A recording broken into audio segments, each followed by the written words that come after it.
Nomenclature et formation d'une molécule contenant un radical ou un groupe d'atomes. Alors, un radical ou un groupe d'atomes, c'est par exemple le radical NH4 qu'on appelle ammonium. Donc, voici quelques-uns qu'on devra mémoriser. Donc, ces groupes d'atomes possèdent aussi une charge électrique. Donc, on va parler à ce moment-là d'un ion polyatomique. Par exemple, l'ion d'ammonium, on l'écrira NH4+, étant donné que sa charge, elle est de plus 1. Par contre, le groupe d'atomes hydroxyde, OH, sa charge, elle est négative. Alors, son ion, on l'écrira OH-. Même chose pour le radical nitrate. Alors, la charge est de -1. Donc, c'est un ion polyatomique, NO3-1. Le sulfate, c'est le groupe d'atomes SO4, le phosphate PO4 et le carbonate CO3. Donc, on voit que les charges sont différentes. Pour le phosphate, la charge, elle est de négative de 3, tout simplement. Pour le carbonate, elle est négative de 2. Bien entendu, il y a beaucoup plus d'atomes, pas d'atomes, mais de groupes d'atomes ou de radicaux. Donc, on va se pratiquer avec ces 6 radicaux.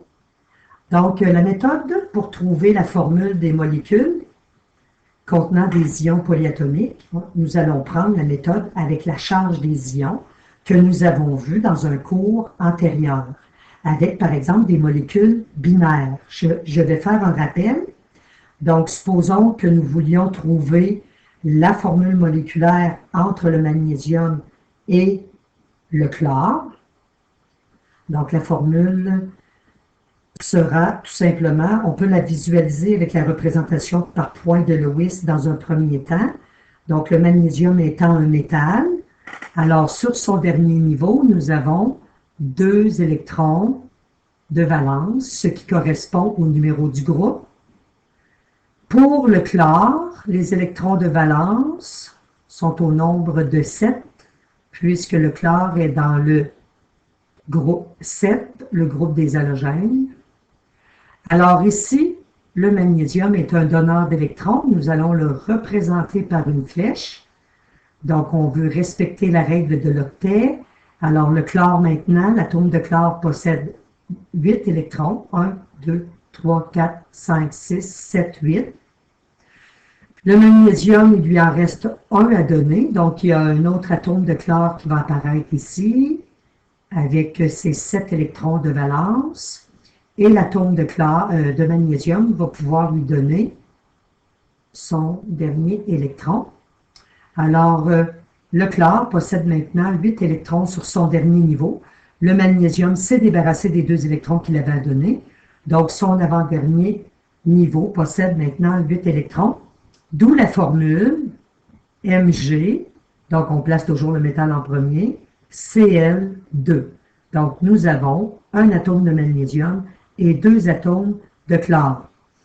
Maintenant, avec la méthode de la charge des ions, nous savons, nous l'avons vu dans un cours antérieur, que la charge d'un métal, elle est toujours positive de son numéro du groupe. Donc, c'est son numéro du groupe accompagné du signe positif. Donc, le magnésium fait partie de la famille des alcalino-terreux, donc le groupe 2A. Pour ce qui est du chlore, c'est un receveur d'électrons, c'est un non-métal. Alors, il reçoit des charges négatives, donc il est plus négatif. De combien?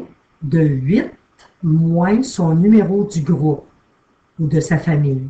Donc, 8 moins 7, ce qui nous donne -1. Donc, on peut écrire le 1. Par la suite, pour trouver la formule avec la charge des ions, nous avions tout simplement à croiser les valeurs qui sont devant les signes, ce qui nous donne les atomes. Donc, pour le magnésium, j'ai un atome, et pour le chlore, j'en possède 2. Donc, MgCl2. Donc, c'était la molécule de dichlorure de magnésium. Maintenant, avec les radicaux, supposons que nous avons le magnésium qui se lie avec le radical sulfate. Donc, dans un tableau, une table ou un énoncé de questions, nous allons vous donner la charge de l'ion sulfate. Donc, voici l'ion polyatomique. Pour ce qui est du métal, vous allez aller voir dans le tableau périodique. Alors, il est dans la famille 2A, des alcalino-terreux. C'est un métal. La charge est donc positive de 2. Donc, le numéro du groupe est de 2. Donc, c'est un métal, donc c'est positif. Par la suite, nous prenons les valeurs ici que nous croisons tout simplement, ce qui nous donne du Mg2. Nous plaçons une parenthèse parce que le 2 ici va affecter toute la parenthèse, tout le radical. Par contre, lorsqu'on peut simplifier, on peut le faire, ce qui nous donne du Mg SO4. On peut laisser tomber la parenthèse étant donné que le radical devient affecté de 1 seulement. On n'oublie pas que le radical, c'est un tout, donc on ne le dissocie pas. Un autre exemple, supposons le magnésium avec le radical phosphate. Donc encore là, dans un tableau, une table ou l'énoncé d'une question, nous allons vous donner la charge du radical phosphate. Pour ce qui est du magnésium, c'est le numéro du groupe, accompagné du signe plus. Nous prenons tout simplement les valeurs et nous croisons. Nous allons retrouver 3 atomes de magnésium. Tout le radical phosphate va être affecté du 2. Donc, on se doit de placer une parenthèse, car sinon, c'est juste le O4 qui va être affecté du 2 et c'est pas possible. Donc, vous placez la parenthèse. Pour la nomenclature maintenant, revenons à notre premier exemple. Alors, nous avons obtenu du MgSO4. Il suffit tout simplement d'apprendre par cœur le nom de nos radicaux. Donc, le SO4, c'est le sulfate. Donc, on revient écrire le nom de notre molécule. Nous la lisons de la droite vers la gauche, comme pour les molécules binaires. Alors, c'est le sulfate de magnésium. Pour le deuxième exemple, nous retrouvons le phosphate, mais affecté du nombre 2, chiffre 2. Donc, c'est du diphosphate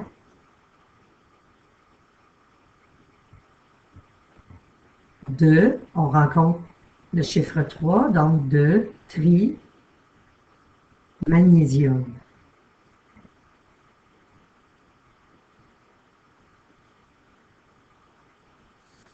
Un autre exemple. Donc, supposons l'aluminium avec le radical hydroxyde. Encore là, on va vous donner sa charge. L'aluminium est un métal de la famille 3A, donc le numéro du groupe accompagné du signe plus. Nous allons croiser tout simplement les valeurs placées devant les signes, ce qui va nous donner AL sous-entendu 1, et le 3 va affecter tout le radical hydroxyde, c'est un tout, il faut placer une parenthèse.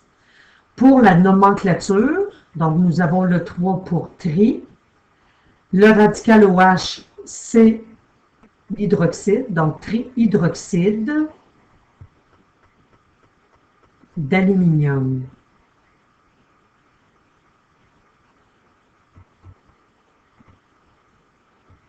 Un dernier exemple, donc le radical NH4 avec, par exemple, le radical carbonate. Donc, encore une fois, on va vous donner les charges de chacun. Donc, le carbonate, il est négatif de 2.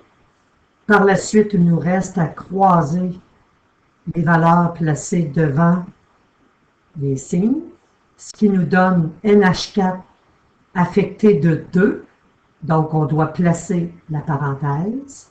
Et le carbonate qui est affecté simplement de 1. Et dans la formule, nous plaçons l'ammonium en premier parce qu'il est positif. Donc, comme avec les molécules binaires, l'ion positif était toujours placé en premier, donc le métal était placé en premier. Donc ici, c'est l'ion positif. Et la lecture, ben, c'est tout simplement du carbonate de, nous avons le di ici, le 2 pour di, donc de diammonium.